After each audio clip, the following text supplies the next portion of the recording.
Inflation is center stage tonight in the run-up to the midterm elections. Today, President Biden laid out his plan for relief. Our political reporter, Morgan Reiner, lays out that plan and response from state Republicans. President Biden said that the American people have two paths forward. His Democratic plan, which he believes is already working, and then the Republican plan, which he says stems from the far-right MAGA Republicans.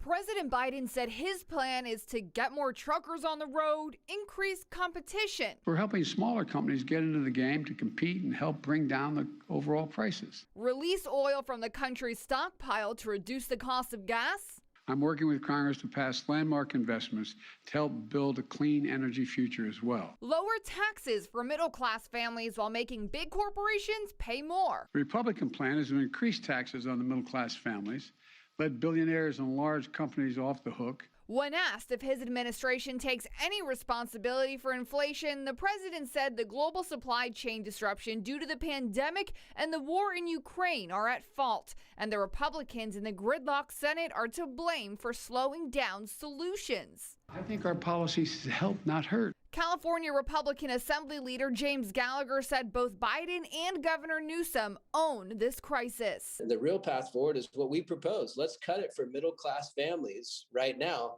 Let's cut their gas tax. Let's do a rebate here in California where we have a $68 billion surplus because we've taxed people too much. Give it back to them so they can deal with these high costs that have been caused by the Biden administration. The former chief economist of Wells Fargo and the U.S. Senate Banking Committee told me there's lots of blame to go around. Fingers can be pointed in part at both the Trump and Biden administrations. Inflation basically started in 2020 and continued into 2021 on the basis of expansionary or fiscal policy.